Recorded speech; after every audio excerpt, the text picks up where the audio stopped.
Welcome to Fours Explained.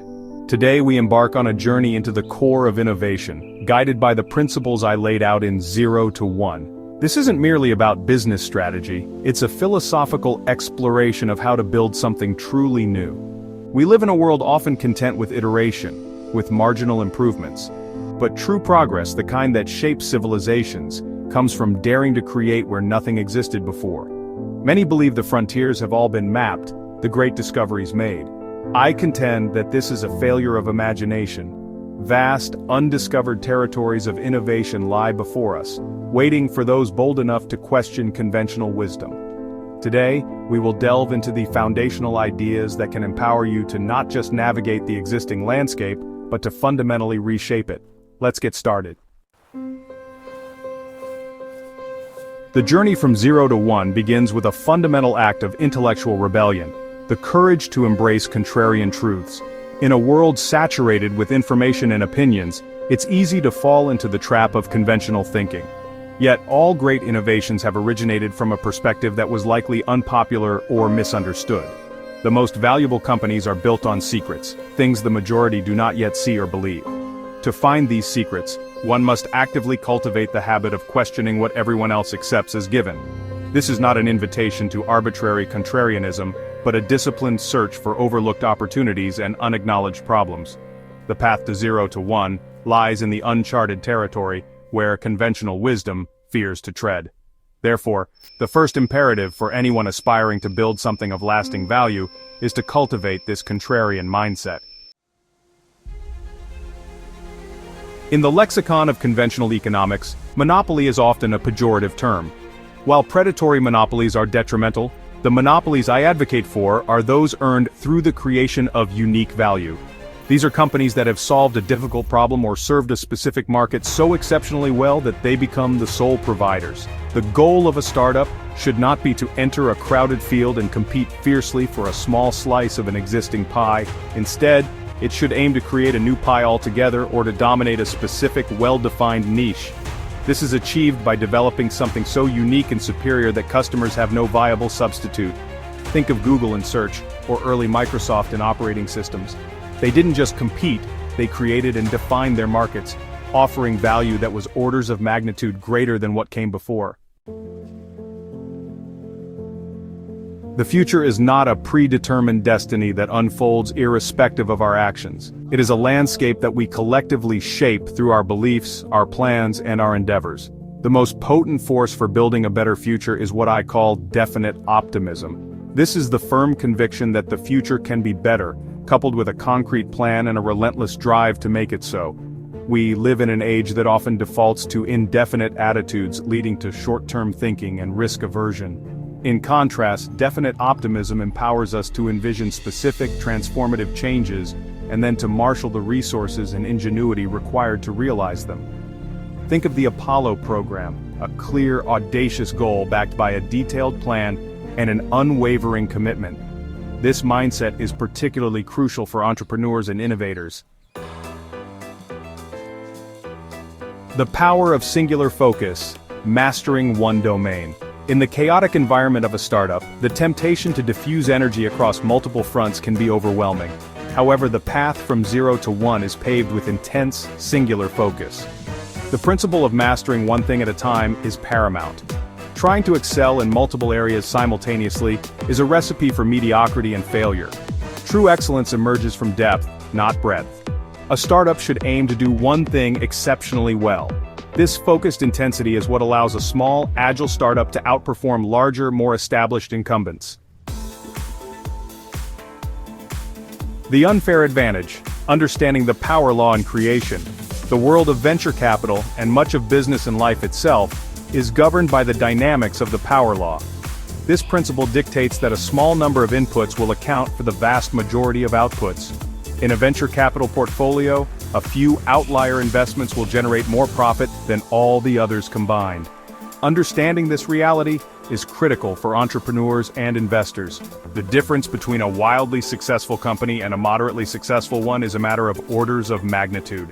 One groundbreaking company can create more value than hundreds of mediocre ones. This is the power law at work, a skewed distribution where the tail wags the dog. The 10x imperative engineering radical superiority. In the quest to move from 0 to 1, incremental improvements are insufficient. A startup must aim to create technology or a product that is at least 10 times better than its closest substitute. This 10 times improvement is not an arbitrary benchmark. It's a reflection of the psychological and practical hurdles that any new offering must overcome. A tenfold advantage can manifest in various ways: faster, cheaper, more efficient, easier to use, or offering a fundamentally new capability. The key is that the improvement must be significant along a dimension that customers deeply value. Achieving a 10 times improvement requires a commitment to deep technological innovation or a radically different business model.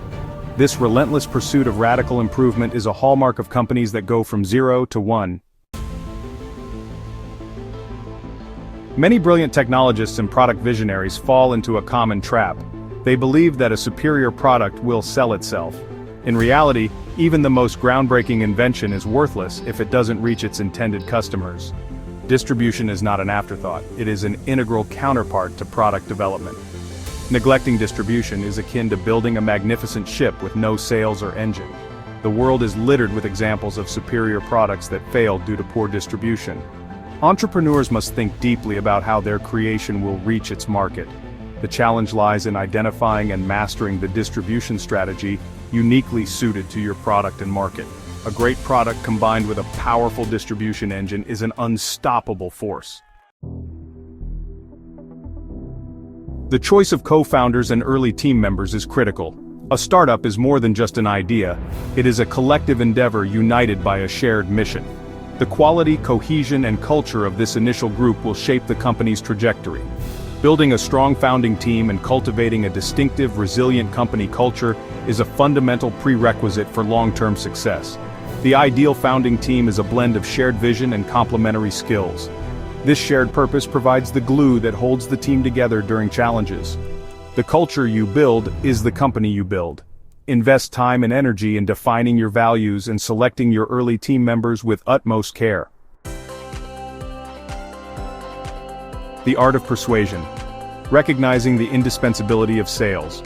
Within the world of technology, there often exists a disdain for the function of sales. This perspective is misguided and can be fatal to a startup's ambitions. Sales, in its broadest sense, is absolutely essential. Even the most revolutionary product will not sell itself. The ability to effectively communicate value and persuade customers is critical. Sales is about education and problem solving, understanding a customer's needs, and demonstrating how your product can uniquely address those needs. Sales is the bridge between innovation and impact. Echoes of failure, learning from the clean tech implosion. The clean tech bubble of the early 2000s serves as a cautionary tale. Billions were invested, driven by noble intentions, yet many ventures collapsed. One primary mistake was a failure to develop truly proprietary technology. Another critical error was the neglect of sound business models. Many clean tech startups were overly reliant on government subsidies. The lessons are universal. Ensure groundbreaking technology, develop a robust business model, understand your competitive landscape, and be realistic about timing. The pursuit of 0 to 1 requires vision and adherence to principles that create enduring value. The founder's enigma, embracing distinctiveness and paradox. Founders who build transformative companies often appear to be figures of profound contradiction. They can be insiders with deep domain expertise, yet also outsiders capable of seeing their industry with fresh eyes. This founder's paradox is a crucial source of their strength. Creating something new requires an unwavering belief in a future that does not yet exist. The successful founder must oscillate between grand vision and granular detail. This distinctiveness should be cultivated, not suppressed. By embracing their unique blend of traits, founders can unlock extraordinary potential within themselves and their organizations. Outro the continuing creation. We've journeyed through some of the core tenets of 0 to 1. The path from 0 to 1 is arduous, demanding intellect, resources, courage, and an unwavering commitment to a unique vision. The insights we've discussed are actionable frameworks for anyone looking to make a significant impact. The future is something we can actively build. Thanks for watching Fours Explained. If you found these insights valuable, please like, share, and subscribe. See you in the next video.